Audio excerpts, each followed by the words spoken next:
Hallelujah. प्रभु की स्तुति हो, परमेश्वर का धन्यवाद हो। परमेश्वर अति महान करुणा निदान परमेश्वर है। मेरा विश्वास है कि आप सब लोग कुशल से होंगे। और आइए आज का हम वचन शुरू करेंगे प्रभु का धन्यवाद करते हुए। प्रभु के आत्मा की सहायता से हम प्रभु का वचन सीखेंगे। आइए प्रभु की वाणी में चलेंगे। और आज का हमारा विषय ये रहेगा कि हम किस प्रकार से परमेश्वर के वचन पर विश्वास कर सकते हैं। विश्वास के विषय में हमारा प्रभु का वचन आज होगा। तो बड़े आप धीरज के साथ बैठिएगा और पूरा वीडियो देखिएगा ताकि आपको परमेश्वर पूरी आशीष दे। और क्योंकि कई बार हम ऐसा करते हैं, थोड़ा सा देखा और हम इधर उधर हो गए, कोई उसका फ़ायदा नहीं है। आप ज़रूर देखें और ज़रूर अपने दोस्तों मित्र प्यारों को भी ये वीडियो बांट सकते हैं। आइए प्रभु की वाणी में चलेंगे और हम देखते हैं नीति वचन 3 अध्याय और उसका 6 वचन। यहाँ इस प्रकार लिखा है, उसी को स्मरण करके सब काम करना, तब वह तेरे लिए सीधा मार्ग निकालेगा। अपनी दृष्टि में बुद्धिमान न होना, यहोवा का भय मानना और बुराई से अलग रहना। 5 से शुरू करते हैं। 5 में लिखा, तो अपनी समझ का सहारा न लेना, वरन पूर्ण मन से यहोवा पर भरोसा रखना। प्रियो, यहाँ पर एक वचन बताता है कि हमें क्या करना है और जो हम कार्य करेंगे उसके बाद हम परमेश्वर के आशीष को अपने जीवन के अंदर पूरा होते हुए जरूर देखेंगे। परमेश्वर के वायदे सच्चे हैं, वो कभी झूठे नहीं हैं।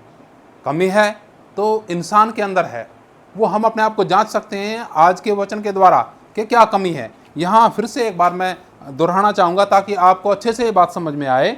तो अपनी समझ का सहारा ना लेना, वरन संपूर्ण मन से यहोवा पर भरोसा रखना। हम अपनी समझ का बहुत सहारा लेते हैं लेकिन परमेश्वर पर भरोसा नहीं रखते। बहुत बातों में हम क्या करते हैं, कमी कर जाते हैं, गलतियाँ कर जाते हैं विश्वास के कारण। तो विश्वास ना होने के कारण वो कमियां हो जाती हैं, इसलिए हम परमेश्वर की आशीष को अपने जीवन के अंदर नहीं देख पाते।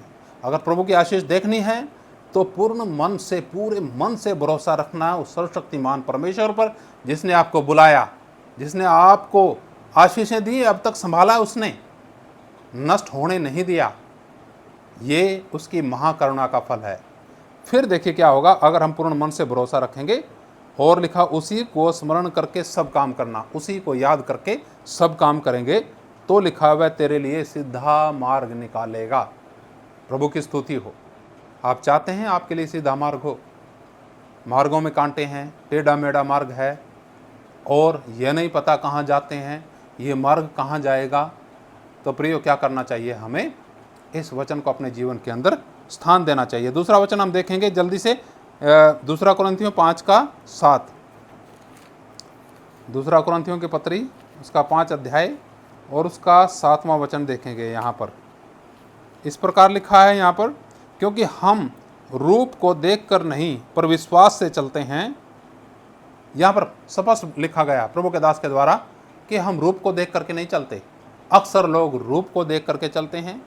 अक्सर लोगों के सामने जब आश्वासन रख दिया जाता है कि ये होगा, ये होगा, ये होगा, तब लोग करते हैं, विश्वास से कदम नहीं उठाते।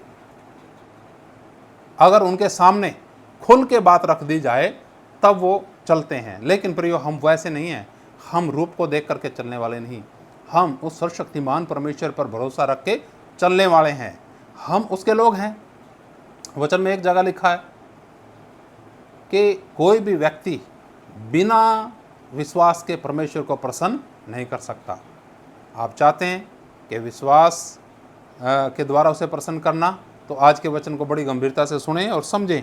दोबारा पढ़ना चाहूँगा, क्योंकि हम रूप को देखकर नहीं पर विश्वास से चलते हैं। क्या आप भी इस बात को कह सकते हैं कि नहीं, मैं पूरे विश्वास से चलता हूँ? या फिर अपने आप को समर्पित कर सकते हैं जो इस बात को अपने जीवन के अंदर कम पाते हैं कि हम विश्वास से चलते हैं, अपनी बुद्धि का सहारा लेते हैं और लोगों से बातें करते हैं, लेकिन पवित्र आत्मा का सहारा, परमेश्वर का सहारा लेकर के नहीं करते कार्य। तो आगे एक और वचन पढ़ेंगे, इफिसियों की पत्री 2 अध्याय 8वां वचन।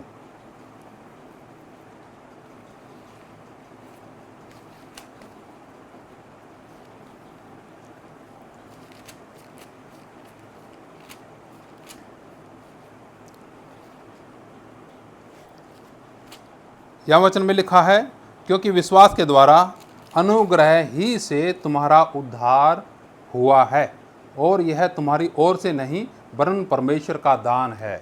हालेलुया। प्रियो, विश्वास के द्वारा अनुग्रह ही से हमारा उद्धार होता है।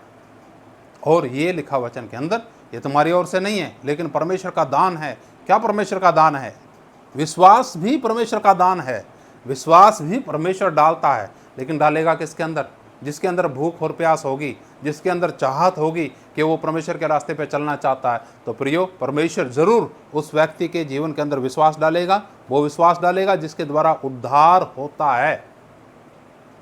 बहुत प्रकार के विश्वास हैं, अनेकों प्रकार के विश्वास हैं, लेकिन मैं जिस विश्वास की बात कर रहा हूँ वो विश्वास है उद्धार देने वाला विश्वास। तो मेरा विश्वास है कि आप लोगों ने आज का वचन सुना और आज के वचन को अपने जीवन में स्थान दीजिएगा और बहुत से लोगों को भी इसको शेयर कर सकते हैं, ताकि बहुत से लोगों को आशीष मिले।